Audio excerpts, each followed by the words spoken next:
Vamos al libro de Génesis, al capítulo 1, al versículo 1.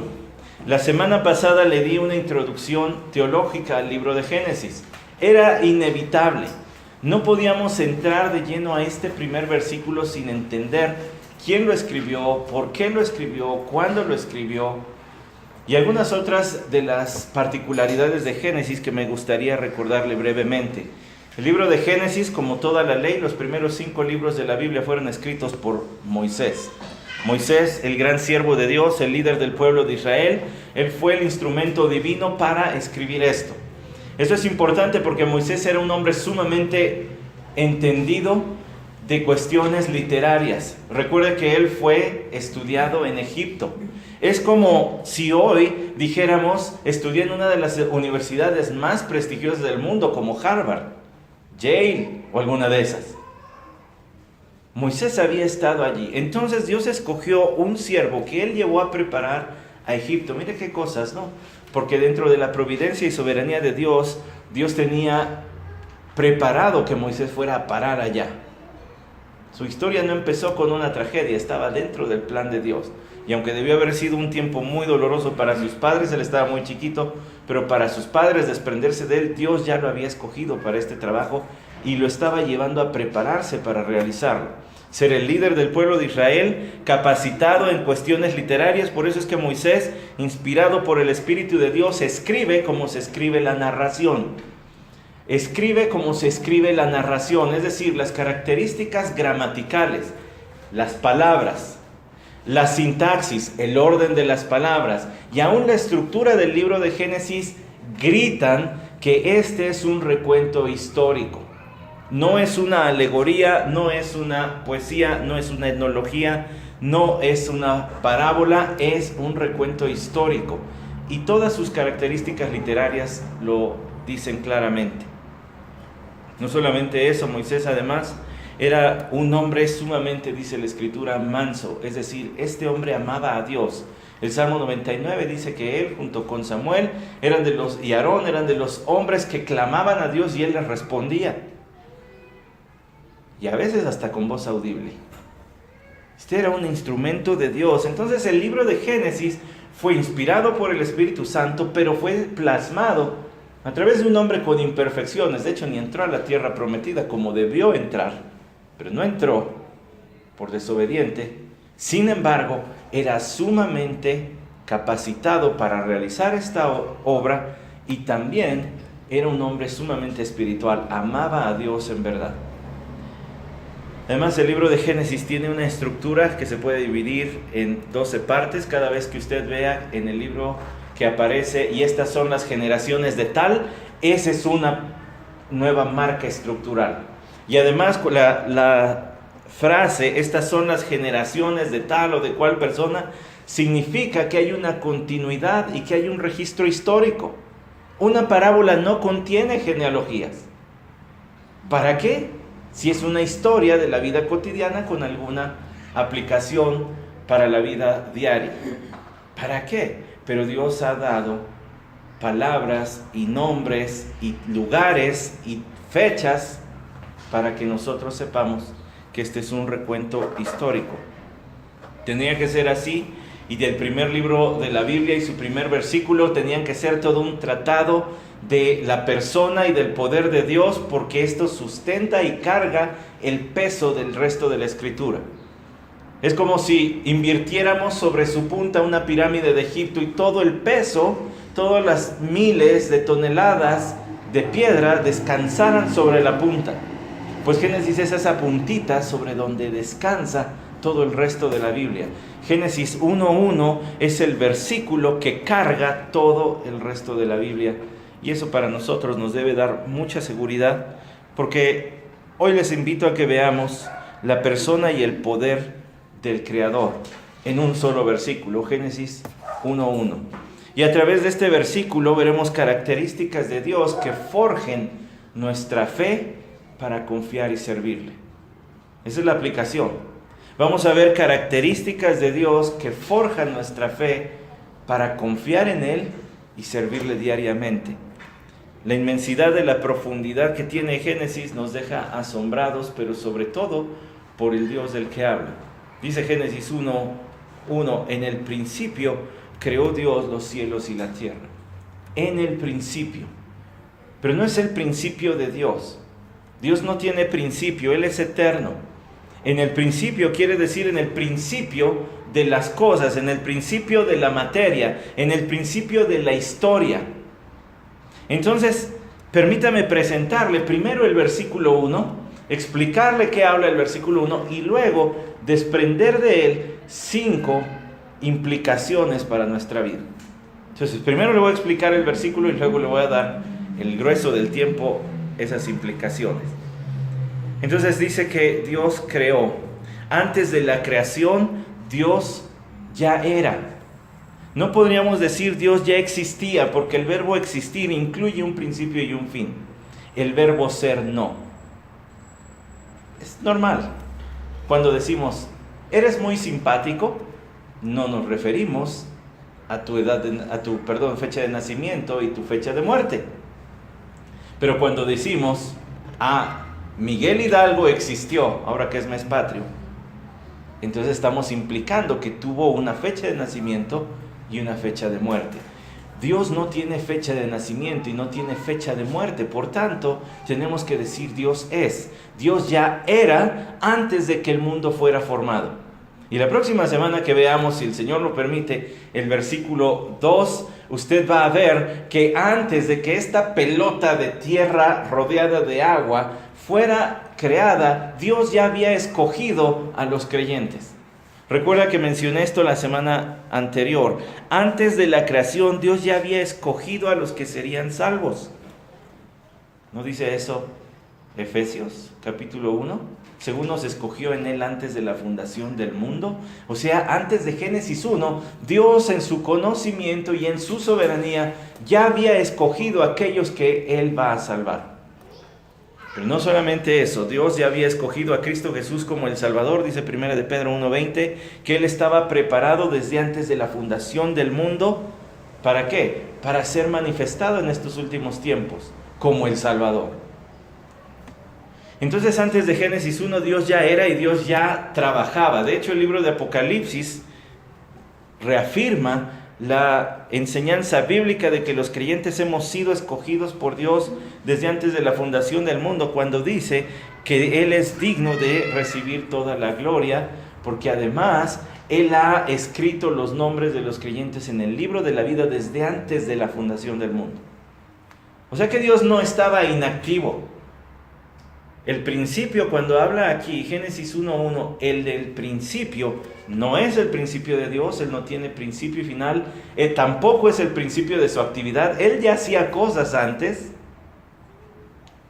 Es el principio de la tierra, es el principio de este escenario donde la historia de la redención se desenvuelve. Como le dije también la semana anterior, le preguntaron a Martín Lutero, ¿qué hacía Dios antes de formar los cielos y la tierra? Y dijo, estaba haciendo palos para golpear a los que hacen preguntas tan ociosas como esa. Es especular demasiado, preguntarnos, ¿qué hacía Dios antes? ¿Qué hacía? ¿Quién sabe? 3 cosas sí sabemos. Escogió a los creyentes y los escribió en el libro de la vida, y escogió a Jesús para ser el Salvador. De ahí en fuera la Biblia no nos dice nada más. Y especular más allá podría llevarnos hasta terrenos muy peligrosos de herejía. Por cierto, no sé si notó que el Salmo 139, que leímos hace un momento, en el versículo 20 dice, blasfeman contra ti, tus enemigos hacen mal uso de tu nombre. ¿Sabe qué es hacer mal uso del nombre de Dios? Es tomar el nombre de Dios en vano. Es usar el nombre de Dios, por ejemplo, en expresiones de sorpresa. ¡Ay! Expresiones así, o expresiones de dolor, o cuestiones de esas, cuando no es un verdadero clamor. Pero eso solamente fue una nota al margen.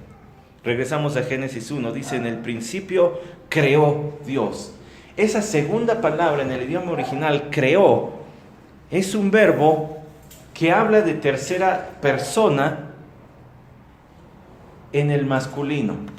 Dios se define a sí mismo aquí como el Dios que es. no argumenta Génesis 1 acerca de la existencia de Dios, simplemente la declara. Y usted va a encontrar en la Biblia que no hay un argumento para la existencia de Dios. Solamente hay declaraciones de que Él es. Nunca Dios se pone a discutir, nunca nadie aparece discutiendo a ver si es verdad que Dios existe o no. En toda la Biblia, y le invito a que la lea toda con ese propósito, y va a ver que no va a encontrar un solo argumento acerca de la existencia de Dios. ¿Por qué? Porque la existencia de Dios es obvia por medio de la creación. Dios ha hecho obvio que Él existe, que Él es, por medio de la creación. En el principio creó. Este verbo crear es un verbo que solamente se puede aplicar a Dios. Lo que nosotros llamamos creatividad humana solamente es el empleo de los recursos que Dios ya nos ha dado.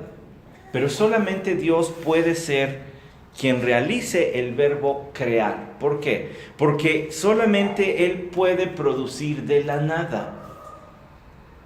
El hombre transforma. ¿No dice eso también la ciencia? ¿No dice la ciencia que la materia no se crea ni se destruye, solamente se transforma? Es cierto, el hombre tiene la capacidad de transformar lo que hay a su alrededor, lo que Dios depositó en la creación, pero él no puede crear. Dios sí creó de la nada. En el principio creó, quiere decir que la tierra no estaba. No sé por qué, pero algunos creyentes crecemos con la idea de que la tierra ya estaba. Ya estaba ahí. Y Dios nada más la reconstituyó y la formó. Cuando no es así. Génesis 1 dice que no había nada. Alguna vez en una clase me pidieron, imaginen la nada. ¿Qué se imaginaron? No, pues un espacio en blanco. No, eso ya no es nada. Porque no se puede imaginar la nada. Porque en cuanto lo piensas ya existe. Y eso nos habla de la limitación que tiene incluso nuestra mente para pensar en la nada. Y sin embargo Dios venció la nada. A partir de la nada Él creó todo. En el principio creó Dios. ¿No dice Romanos capítulo 4, versículo 17, Dios que da vida a los muertos y llama a las cosas que no son como si fueran? Él llama a lo que no existe como que existe. Solamente Dios puede hacer eso, crear de la nada. Hebreos 11, versículo 3 dice, de modo que lo que no se ve fue hecho de cosas invisibles.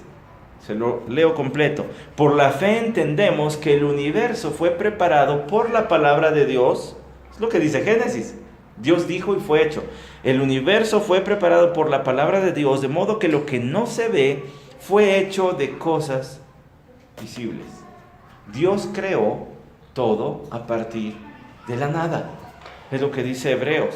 Ahora sí, es cierto, se necesita fe. Se necesita fe. Porque algo que frustra a muchos en el ámbito científico es que solamente está en la Biblia para comprobar este relato. No hay manera de meter esto a un laboratorio y hacer que surja otra vez. Pero le voy a decir algo, tampoco la teoría de la evolución se puede meter a un laboratorio y comprobarla. Tampoco el Big Bang se puede meter allí. Tampoco la teoría de la brecha se puede comprobar. Nada en cuanto al origen de la vida se puede comprobar, excepto el recuento del Génesis. Porque el recuento del Génesis tiene todo un libro que, déjeme decirle, es el más examinado en la historia de la humanidad y siempre pasa la prueba de veracidad. Debe ser así, como dice Génesis, porque todas las pruebas que se hacen a cualquier obra literaria para comprobar su veracidad, la Biblia las reúne. Lo que pasa es que el hombre no quiere reconocer el recuento del Génesis porque eso implica que hay un Dios soberano que le va a pedir cuentas de su vida. Deshagámonos de Dios, quitémonos de encima. ¿No dice eso también el Salmo 2? Rompamos sus ataduras, quitémonos de encima la idea de que Dios existe, porque si Dios no existe, entonces podemos hacer lo que querramos. Por eso es que el hombre no cree en el recuento del Génesis, mas no porque éste sea falso. En el principio creó Dios implica que Dios formó el universo de la nada. De la nada. Ahora vamos a esa palabra, Dios. En el principio creó Dios. En el idioma original, la palabra que se utiliza aquí es la palabra Elohim. Esta es la palabra que más se utiliza para hablar de Dios y es la que se utiliza a lo largo de todo el capítulo 1 del Génesis. Elohim, como ustedes ya han de saber, la terminación hebrea im implica plural. Entonces se habla del Dios de dioses, o se habla del Dios plural. En el principio creó el dioses. Sería una muy mala traducción, pero sería algo que nos acerca al cómo debe sonar en español. En el principio creó el dioses. Ahora, los hebreos tenían una razón para hablar así de Dios. Es cierto que esta palabra se utiliza en otros lugares del Antiguo Testamento para hablar de los dioses paganos. Entonces, cuando se habla de los dioses de Egipto, allí la palabra es Elohim, los dioses en plural. Pero aquí es obvio que se habla de una persona nada más. Y síganme en este pensamiento. No sé cómo se llamaba su maestra de segundo de primaria, pero la mía se llamaba Reina y me enseñó muy clarito esto.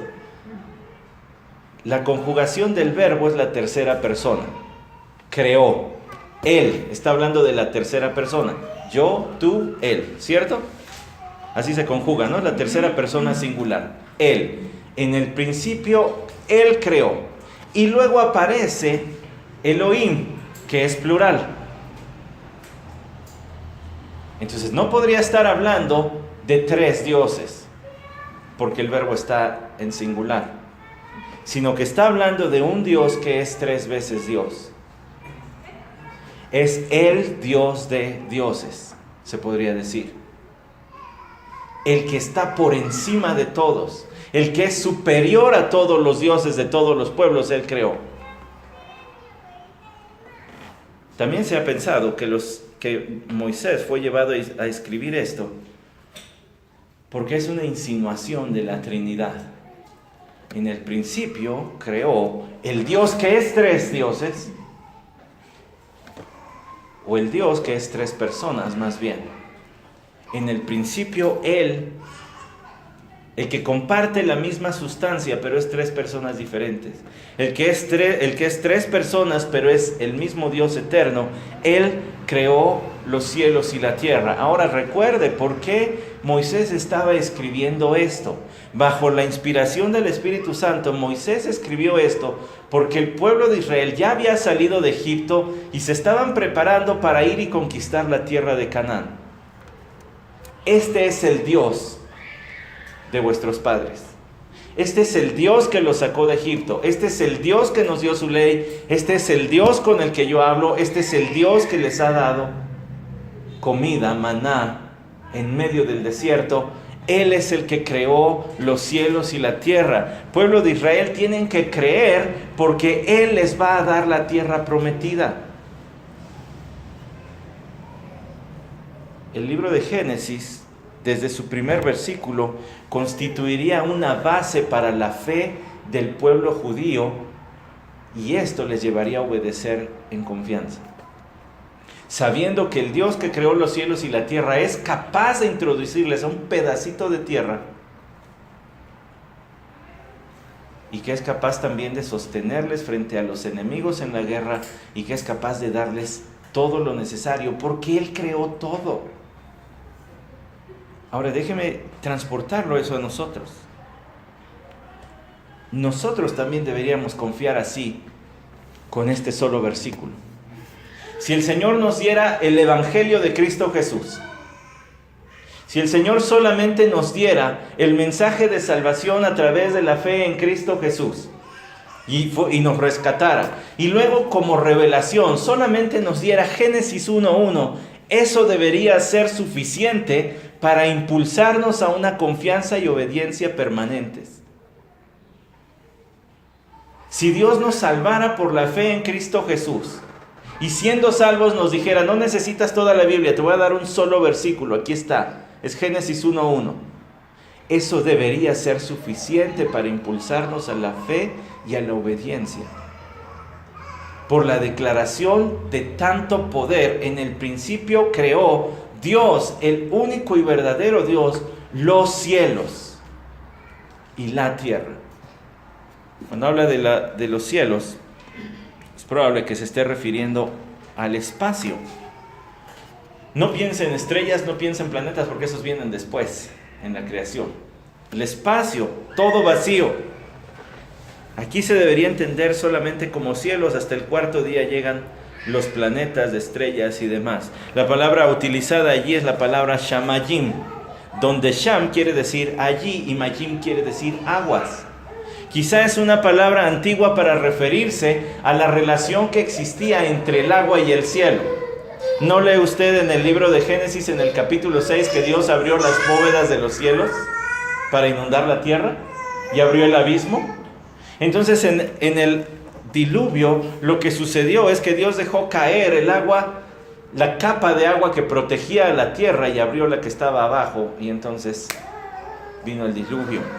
De allí puede venir esta palabra shamayim, pero aquí a lo que se refiere es al espacio. En el principio creó Dios los cielos y la tierra, y Salmo 19:1 dice: los cielos proclaman la gloria de Dios. Los cielos, dice el Salmo 19, nos dicen que hay un Dios. Y la expansión anuncia la obra de sus manos. No solamente creó Dios los cielos, también creó la tierra. La tierra se refiere a este planeta. Ahora déjeme decirle, el versículo 2 dice: y la tierra estaba sin orden y vacía. Y aunque eso merece una larga explicación, en este momento solamente me quiero quedar con que que la Biblia de las Américas dice estaba sin orden, quiere decir sin forma. Tenía figura, pero no tenía forma. Piensen eso, tenía figura, pero no tiene forma. Como cuando usted va a jugar con un niño y toman una barra de plastilina y está toda dura, así que parece tabique, y entonces la empieza a amasar con sus manos, a calentarla, y luego se la da al niño y le dice: ya, listo. Pero usted le dice ya listo no porque ya tenga una forma definida, sino porque ya está lista para ser usada y manipulada por el niño. Tiene figura, pero no tiene forma. Usted le da todo hecho pelotas. Tiene una figura. ¿De qué? ¿Quién sabe? Pero es una figura. Tiene un perímetro, volumen. Pero no tiene forma, porque usted no la hizo esférica, ni cúbica, ni rectangular, ni nada. Solamente la amasó.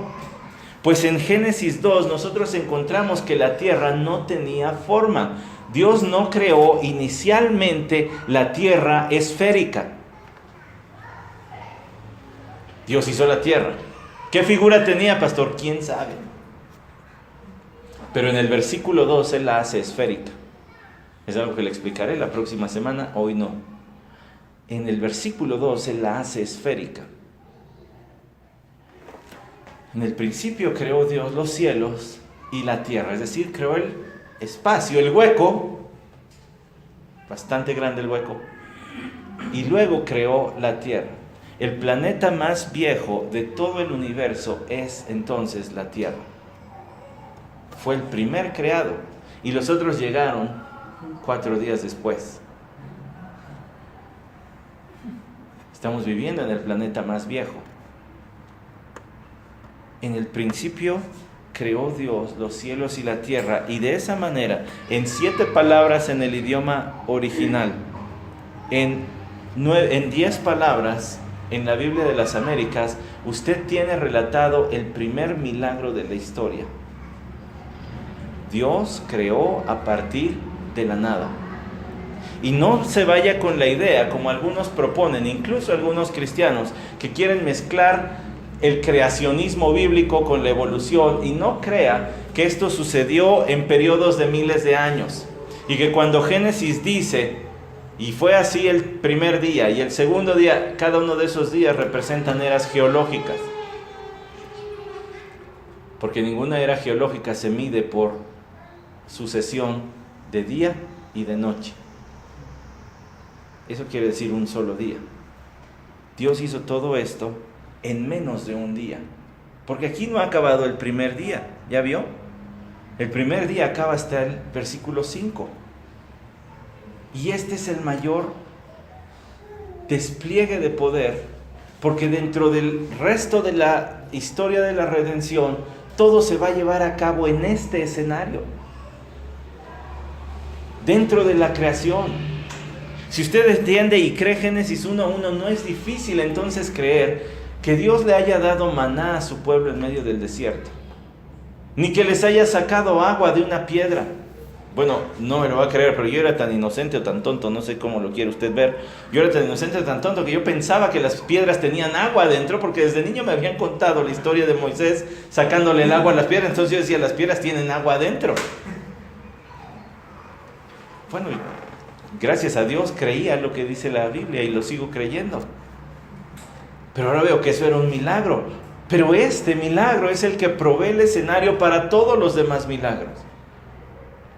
Que Dios haya creado todo a partir de la nada es algo que escapa de nuestra mente, pero algo que tiene algunas implicaciones importantes. Y la primera de ellas es que Dios es eterno. ¿Qué dice el profeta Isaías en el capítulo 43, versículo 10? Vosotros sois mis testigos, declara el Señor, y mi siervo a quien he escogido, para que me conozcáis y creáis en mí y entendáis que yo soy. Antes de mí no fue formado otro Dios. Pues si Él está antes del principio que acabamos de ver, no puede haber otro. Y dice el versículo 10 de Isaías 43, ni después de mí lo habrá. No hay antes, no hay después. Dios es eterno.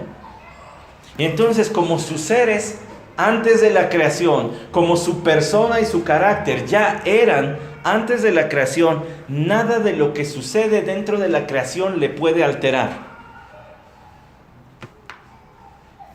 Escuche también eso.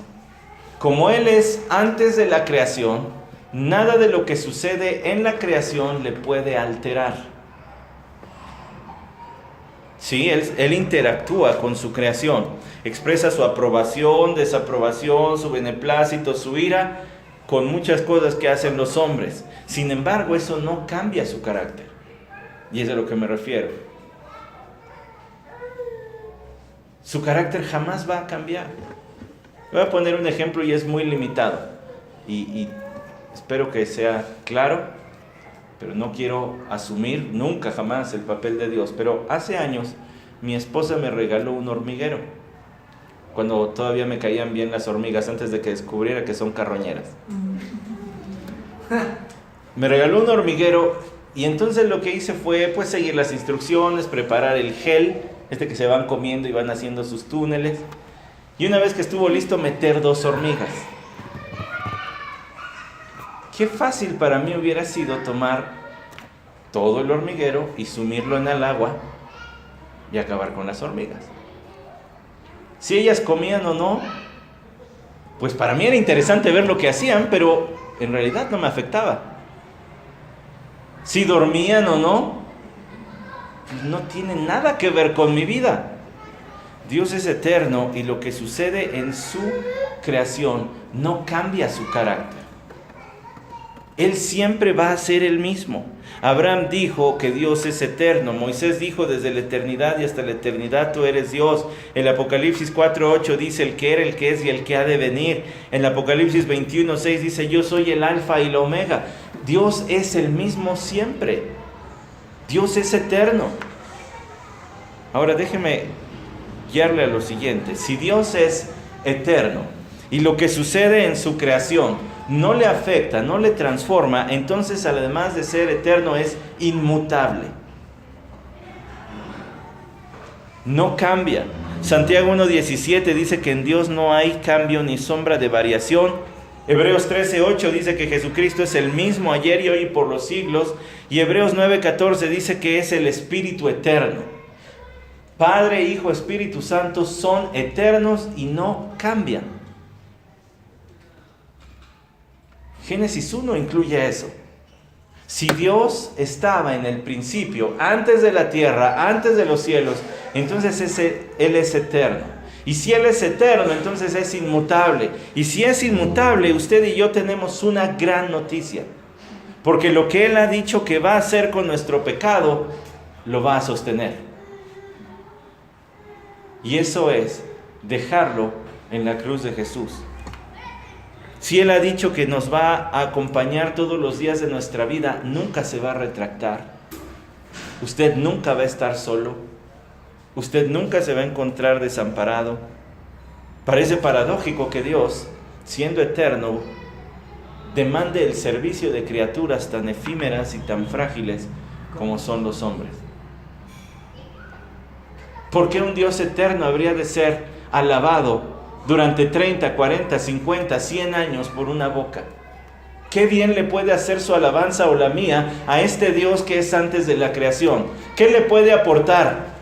¿Qué le da? ¿Cómo lo engrandece? ¿Cómo lo hace más grande? ¿Cómo lo hace más poderoso? ¿Ya se dio cuenta que no hay nada que usted pueda hacer entonces por Dios?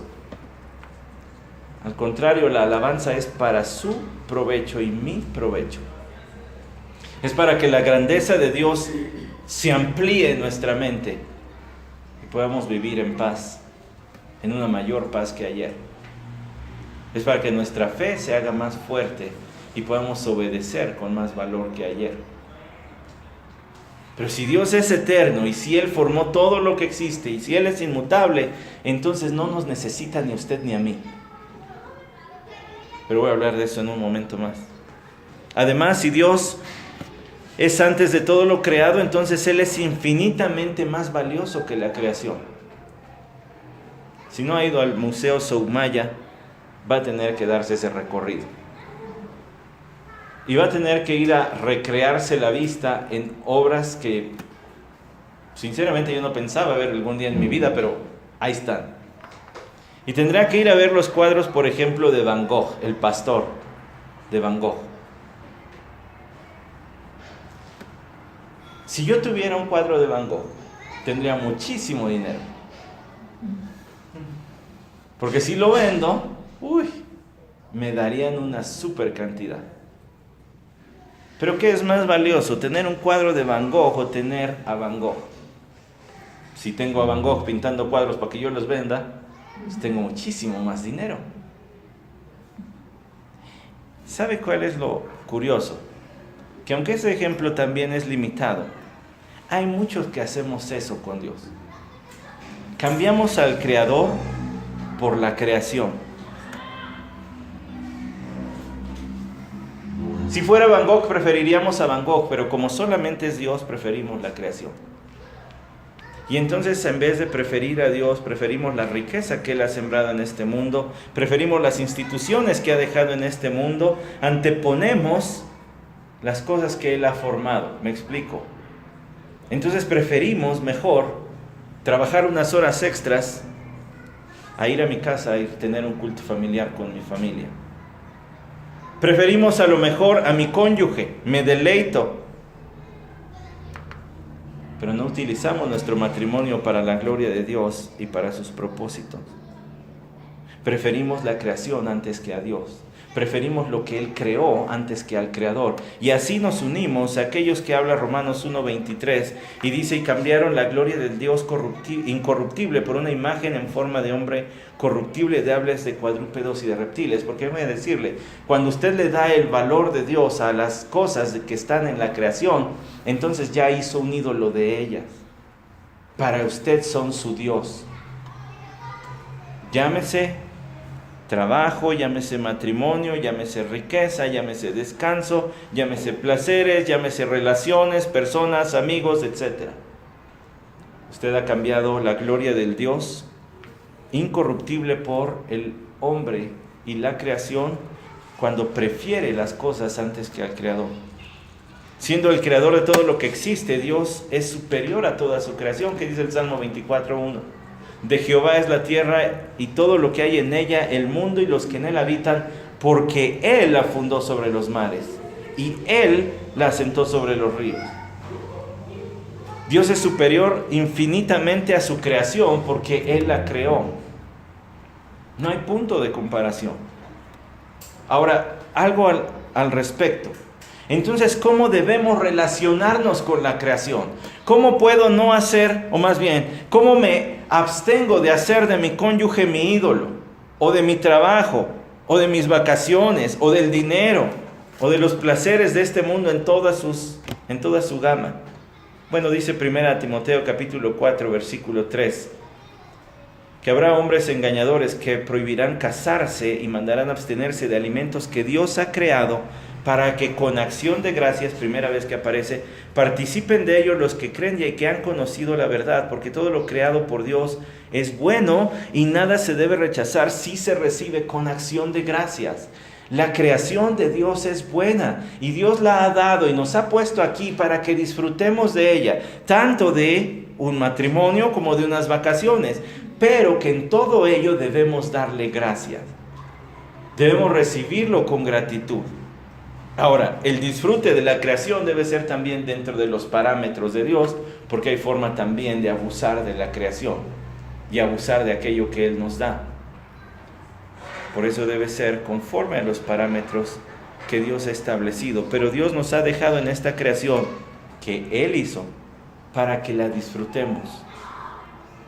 Así que su infinito valor de Dios, usted lo ve en el libro de Génesis. Está demostrado en el andar de Adán y Eva en el huerto del Edén junto con Dios. Tenían todo el paraíso y por un tiempo disfrutaban más bien de andar con Dios. En el Génesis usted tiene también el valor de Dios en la valentía de Noé. Piénselo. ¿Cuántos sobrevivieron con Noé? 7 personas más. No había otro como Noé. De tal manera que Dios destruye el mundo. En su valentía, usted ve, a pesar de las burlas y circunstancias, lo ve obedecer a Dios. ¿Cuánto valía Dios para que Noé se enfrentara al mundo entero? ¿Cuánto vale Dios de tal manera que Abraham deja su tierra y su parentela y en un momento dado hasta Lot? ¿Cuánto vale Dios? Pues hermanos, es el mismo valor que nosotros debemos reconocer en Dios, que nos debe llevar a la obediencia de Abraham, a la obediencia de Noé y al deleite que tenían Adán y Eva en el huerto del Edén. Porque el Creador es infinitamente más valioso que la creación. Demostramos entonces que Dios es más valioso en nuestras vidas cuando somos leales ante Él, frente a la corriente del mundo. Cuando le hacemos a un lado todos los obstáculos y distracciones que nos alejan de pasar tiempo a solas, uno a uno con Él. Demostramos que Dios es valioso, lo reconocemos, que Dios es valioso cuando proclamamos su palabra a los que no le conocen. Y por supuesto que demostramos que Dios es lo más valioso en nuestra vida cuando disfrutamos y vivimos el plan que Él ha trazado y que a veces nos sorprende y que a veces nos atemoriza, pero reconocemos que todo lo que Él está haciendo es para nuestro bien y para su gloria. Que Dios es antes de todo lo creado implica también que Dios es suficiente en sí mismo. Dios creó todo en uso de sus perfecciones. Piensen en esto, hermanos. La palabra del Señor dice en el libro de Apocalipsis, capítulo 4, versículo 11, dice lo siguiente: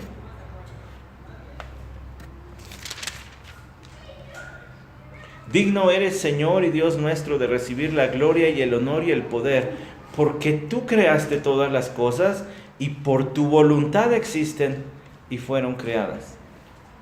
La creación no sucedió como una necesidad de Dios. La creación sucedió como un acto de la voluntad de Dios. Entonces, ¿qué quiere decir eso? Quiere decir que Dios creó no a partir de una necesidad de Él, sino a partir de la sobreabundancia de sus perfecciones. Al momento de crear, Dios siempre utilizó todos sus atributos como los usa hasta el día de hoy. Es a partir de la abundancia de su perfección, de su rebosante perfección, que Dios creó todo. Dios no creó al hombre porque tuviera necesidad de recibir gloria. Qué infinitamente pequeño es el hombre junto a Dios. Dios no creó al hombre porque necesitara amar a alguien. Tenía al Padre, al Hijo y al Espíritu Santo. Y entre los tres tiene un amor perfecto.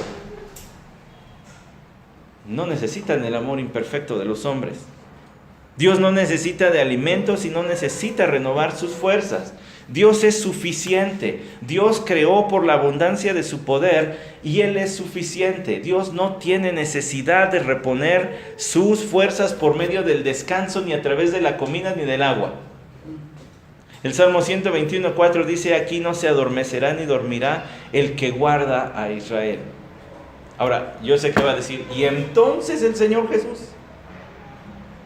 Porque bien dice Mateo capítulo 4 versículo 2 que Jesús tuvo hambre. Recuerden las tentaciones. Recuerda también que Juan capítulo 19 versículo 28, el Señor colgado en la cruz dijo: tengo sed. Recuerda también Marcos capítulo 4 versículo 38 que dice que estaba acostado en la popa durmiendo en medio de una tempestad. ¿Qué tan cansado se necesita estar para que el barquito se esté hundiendo y tú estés dormido? Estaba muy cansado. Entonces, ¿cómo es que Dios no se adormece, pero Jesús sí se queda dormido? Porque en su humillación, en su humanidad, Jesús experimentó la vida humana en todas sus facetas, excepto el pecado. Pero aún la tentación la experimentó. Sin embargo, Dios es suficiente en sí mismo. Estamos viendo características de Dios, hermanos, que forjan nuestra fe y que nos deben motivar a la obediencia y a la confianza en la vida cotidiana, como tenía el propósito Génesis de hacerlo con el pueblo de Israel.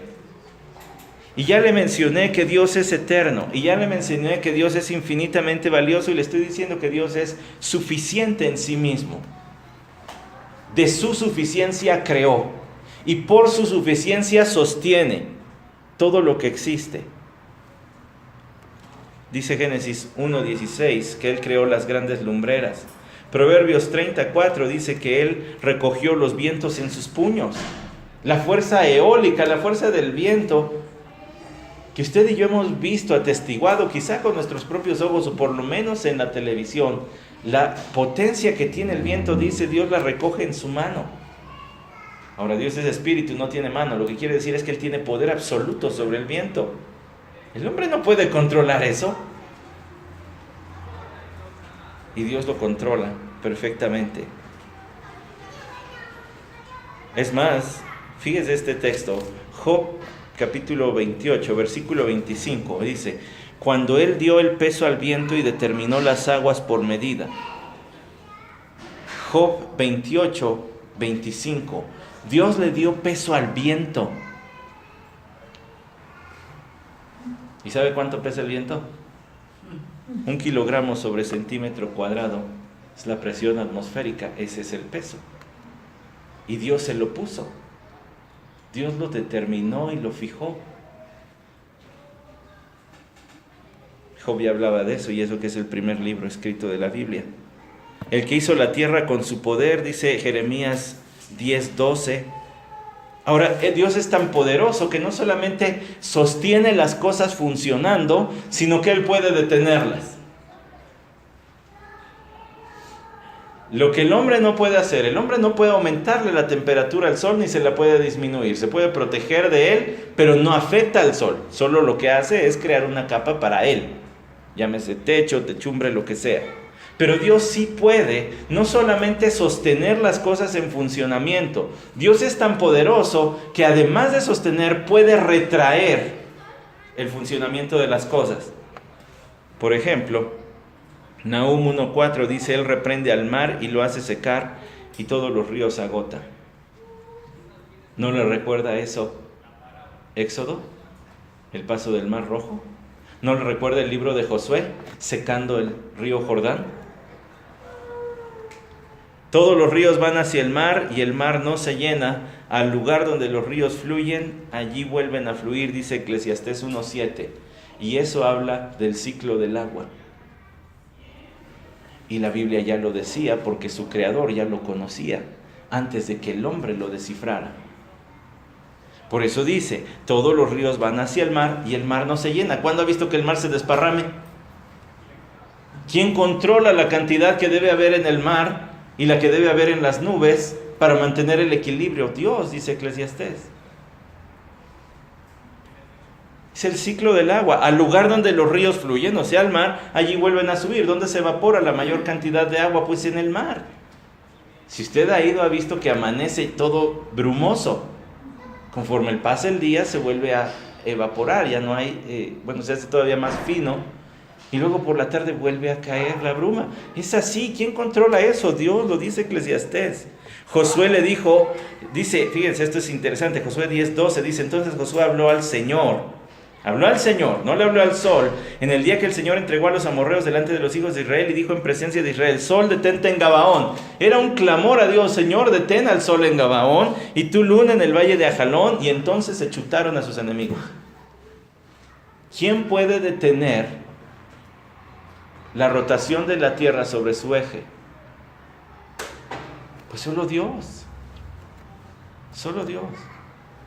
Dios es tan poderoso que no solamente mantiene todo funcionando, sino que lo puede detener e incluso lo puede deshacer. Y para prueba váyase a ver las copas de Apocalipsis. Cuando el sol incremente su temperatura y los hombres sean quemados por el sol. Cuando el mar se convierta en sangre, cuando todas las fuentes de agua dulce se conviertan en sangre. Véalo.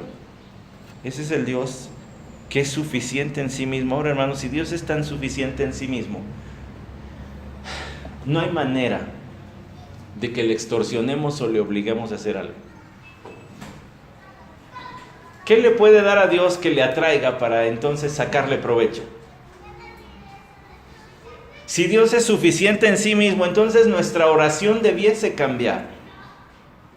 Y debiésemos dejar de orar como que tenemos que extorsionar a Dios.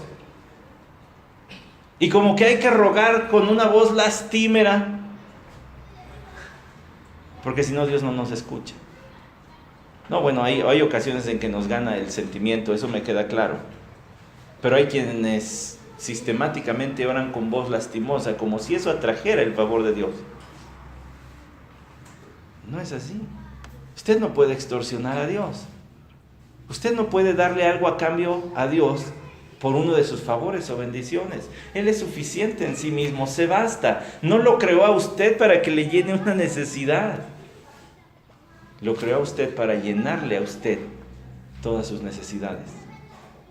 Y nosotros deberíamos entonces orar con la convicción de que estamos hablando a un Dios que es suficiente, a un Dios a quien no estamos en posición de cuestionarle o evaluarle lo que hace, sino que es soberano y bondadoso, y en la confianza de que es soberano y bondadoso debemos confiar en las condiciones en que Él nos ha puesto en nuestra vida, y entonces esa confianza se convierte en un acto de adoración constante.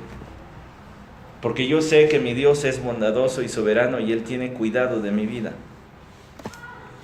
Si Dios es suficiente en sí mismo, hermanos, Dios no nos necesita como voceros. Él tiene toda la creación para hablar de sí mismo.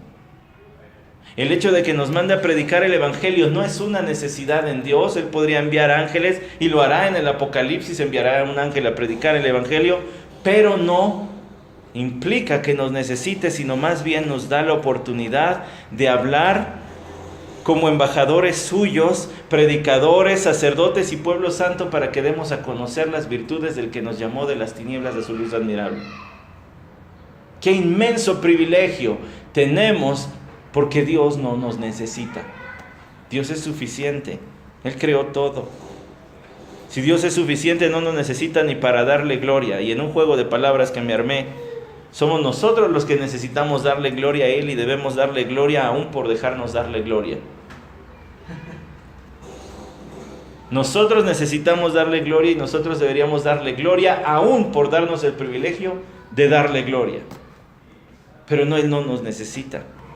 En Génesis, la suficiencia de Dios es importantísima. Provee la seguridad al pueblo de Israel de que en verdad este Dios es capaz de llevarlos a la tierra prometida. Y déjeme decirle, los cristianos de hoy también tenemos necesidad del Génesis, porque nos provee la seguridad de que Dios es capaz de llevarnos a su presencia a través de esta tierra y vida tan tumultuosa y tan difícil en ocasiones. Dios es infinitamente poderoso, eso es obvio en Génesis 1, ¿no lo cree? Dios es infinitamente poderoso, es el número 4. Dios creó los cielos y la tierra, todo ha sido creado por medio de Él y para Él, dice Colosenses 1:16, y en Él todas las cosas permanecen. Aquí le va algo importante, para que descanse tantito de que le está lloviendo tanta información. Colosenses 1:17 nos provee la base para entender la ciencia. Colosenses 1:17 dice, y Él es antes de todas las cosas. Obvio, ¿no? Está hablando de Cristo Jesús en este texto. Pues sí, Génesis 1 ya lo dice. Él es antes de todas las cosas. Y luego dice, y en Él todas las cosas permanecen. Cristo Jesús, porque es de quien está hablando Pablo en Colosenses 1, Cristo Jesús mantiene la creación funcionando. Entonces, ¿cómo inicia el método científico? El primer paso es la observación. La observación de un fenómeno. Un fenómeno que puede ser repetido para poder ser observado no en una ocasión, sino en muchas y analizar su comportamiento. Pongamos, por ejemplo, la fuerza de atracción de la gravedad sobre los cuerpos. Para determinar con qué fuerza son atraídos los cuerpos por la gravedad, uno tendría que dejar caer un objeto muchas veces. Para que uno pueda observar eso, la gravedad tiene que funcionar de manera constante. No podría apagarse por un momento. Mire, si la gravedad se apagara por 5 segundos, habría un cataclismo mundial. Prácticamente no quedaría edificio de pie. Pero Jesús dice Colosenses 1:17 que la mantiene. En Él todas las cosas permanecen. Lo que está diciendo es, en Cristo Jesús, por su poder, todas las cosas siguen funcionando como deben funcionar. Si no fuese así, no se podría estudiar la materia y no se podría estudiar la energía. Si no se pudiera estudiar la materia y no se pudiera estudiar la energía, usted no podría tener un teléfono celular. Porque no se hubiera podido desarrollar la tecnología para crear este teléfono celular. Y yo menciono el ejemplo del teléfono celular porque sería una gran tragedia para muchos. ¿Cómo? Hace 15 años no teníamos teléfonos celulares, pero parece hoy que ya es indispensable. ¿Sí me explico? La Biblia explica la ciencia. La ciencia, la Biblia no va a doblar sus rodillas ante la ciencia, al contrario, es al revés. La verdadera ciencia, las leyes, encuentran su respaldo en la Biblia. Las teorías no. Entonces déjeme decirle, este es un gran incentivo para nuestra fe. Si Dios es infinitamente poderoso, hermanos, eso nos debe decir que nosotros no lo somos. Porque si no seríamos dioses. Pero solamente hay uno infinitamente poderoso y es Dios. Ahora, el hecho de que Dios sea infinitamente poderoso y nosotros no, eso también nos lleva a pensar que nosotros somos entonces criaturas dependientes. Dependemos de Él. Cada que tomamos agua, cada que comemos una fruta, todo eso nos debe recordar nuestra dependencia de Dios. Dios no necesita agua y no necesita fruta. Nosotros sí. Nosotros necesitamos en algún momento del día ir a dormir, Dios no. Nosotros somos criaturas dependientes, solo Él es suficiente y nosotros vamos a Él, que es la fuente inagotable de vida física y vida espiritual. Así que nuestras necesidades físicas también deberían recordarnos nuestra necesidad espiritual. Dios, quien es suficiente en sí mismo, puede llenar nuestra necesidad de alimento, sí, pero sobre todo y mejor, nuestra necesidad de nuestra alma. Para cerrar, déjeme decirle, Dios es conocible. Dios es conocible. Si Dios es antes de la creación, no sería conocible a menos de que Él se revele. Le voy a poner un ejemplo de diseñador industrial. Si yo veo esta silla y la empiezo a analizar como diseñador industrial, voy a remitirme a su origen. Bueno, es que este es un tubular cuadrado, cromado, moldeado en una máquina tal, tiene un asiento recubierto de vinil tal, con un respaldo recubierto de vinil tal. Si yo quiero saber más, investigo acerca de la marca. Y es de la marca tal. Y es una marca mexicana que está asentada en tal estado de la República Mexicana. Ellos obtienen sus materiales de tal lugar. Ellos obtuvieron sus maquinarias en tal sitio. Su personal procede de tantos lugares. El diseñador se llama tal. Me explico, para conocer algo uno se tiene que remontar a su origen. ¿Cómo nos remontamos al origen de Dios? No se puede, a menos de que Él lo revele. Y es lo que Dios ha hecho en Génesis. Por eso dice Romanos 1:20, desde la creación del mundo sus atributos invisibles, su eterno poder y divinidad se han visto con toda claridad. Los cielos proclaman la gloria de Dios y la expansión anuncia la obra de sus manos. La conclusión lógica al observar la creación es: hay un Dios. Esa es la conclusión lógica. Y es tan lógica que el Salmo 14:1 dice: el necio ha dicho en su corazón, no hay Dios. El que apagó su cerebrito y dejó de pensar con cordura, llega a la conclusión, no hay Dios. Eso quiere decir necio, el que no está usando el cerebro. El que usa el cerebro llega a la conclusión lógica que hay un Dios. ¿Por qué? Porque los atributos de Dios, dice Romanos, dice Salmos, son tan obvios en la creación que el hombre que llega a negar la existencia de Dios es un necio. Ahora déjeme decirle otra cosa. Es tan obvia la existencia de Dios en la creación, en lo que dice Génesis 1:1, que la creación misma constituye una prueba incriminatoria de pena de muerte si no se reconoce a Dios y a su Hijo Jesús. La creación es una prueba tan clara, tan obvia de la existencia de Dios, que ella misma constituye una prueba incriminatoria con pena de muerte para el que niega eso. La creación es capaz de revelar a Dios al grado de no dejar a nadie con excusa de decir yo no supe. ¿Viviste bajo la creación? ¿Viviste dentro de la creación, bajo el cielo quiero decir? Entonces tú debiste reconocer que había un Dios. Por eso dice el libro de Romanos también, por tanto no tienen excusa. ¿Qué pasa, pastor, entonces con los aztecas antes de los españoles? Los que nunca escucharon hablar de Dios ni nada así, pues están en el infierno.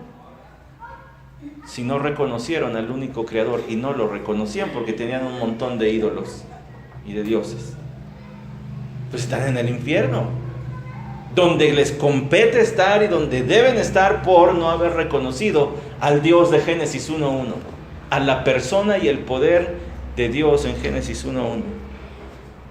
Jesús entonces hace posible que conozcamos a Dios. Él es la imagen del Dios invisible, dice Colosenses 1:14.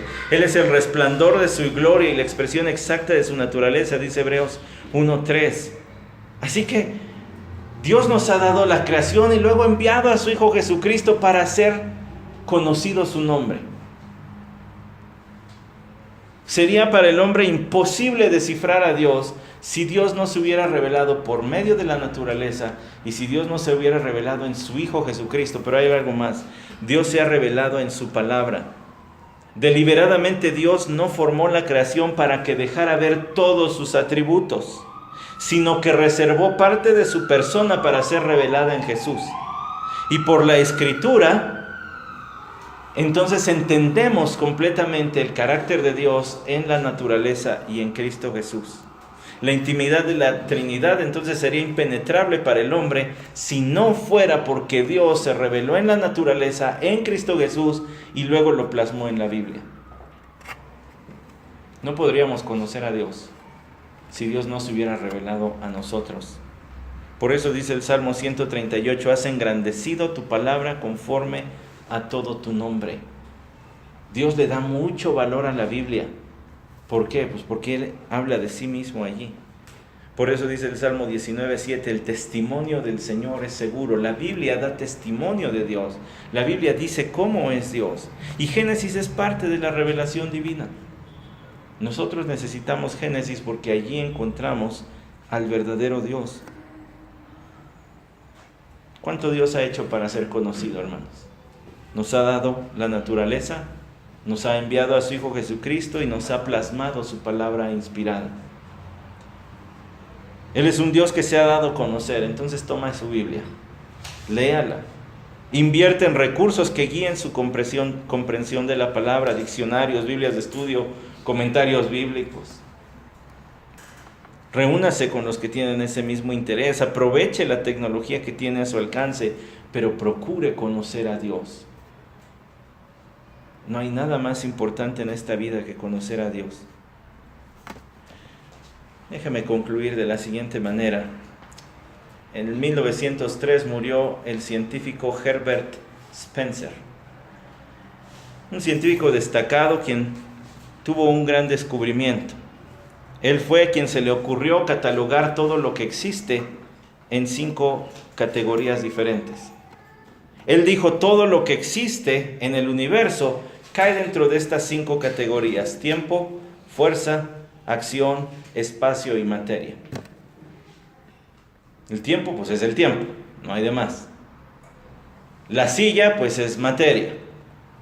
La luz, pues es energía. Todo cae en esos 5. Es curioso que Herbert Spencer incluso haya redactado su documento escribiéndolos en ese orden.